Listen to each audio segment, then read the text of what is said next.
एक समय की बात है। एक गांव में एक सास और बहू थी। सास उसकी बहू को खाना नहीं देती थी। बहू रोज नदी पर जाती।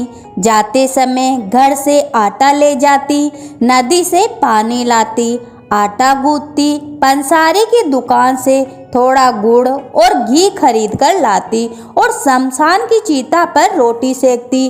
रोटी चूर कर घी गुड़ डालकर चूरमा बनाती। पास ही में विनायक जी की पूजा करके भोग लगाती और फिर खुद खा लेती। ऐसा बहुत दिन तक चलता रहा। विनायक जी को ऐसा देखकर बहुत अचंभा हुआ और उन्होंने अपने मुंह पर उंगली रख ली। बहू तो घर आ गई। दूसरे दिन मंदिर के पट खुले तो लोगों ने देखा विनायक जी के मुंह में उंगली रखी है और आश्चर्य करने लगे। सब लोग मंदिर में जमा हो गए। वह कहने लगे कि जो कोई विनायक जी के मुंह से उंगली निकलवाएगा उसे इनाम दिया जाएगा। सभी ने अपनी अपनी कोशिश की पर कोई फायदा नहीं हुआ। बहू ने अपनी सास से कहा, मैं कोशिश करके देखती हूँ। सास बोली, इतने बड़े बड़े कुछ नहीं कर सके, तुम क्या करोगी? पर बहू ने कहा, मैं विनायक जी के मुंह से उंगली निकाल कर दूंगी। गांव वाले मंदिर के आंगन में एकत्रित थे।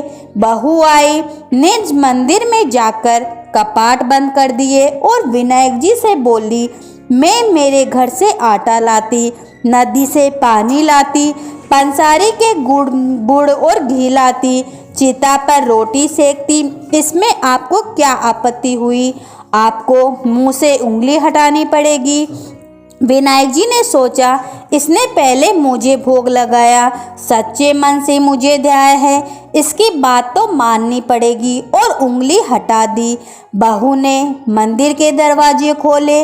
लोगों ने देखा विनायक जी ने उंगली हटा दी है। गांव वाले कहने लगे, बहू तूने क्या जादू टोना करके आई है जिससे विनायक जी ने उंगली हटा दी?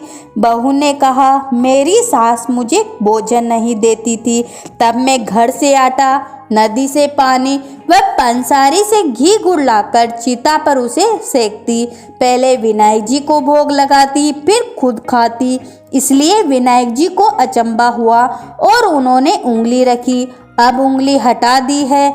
जैसे विनायक जी ने बहू से प्रसन्न होकर उसका मान बढ़ाया, वैसे सभी पर कृपा करे। कहानी सुनने वाले, हुकारा बनने वाले सबकी मनोकामनाएं पूरी करे। तो बोलो गणेश जी महाराज की जय हो।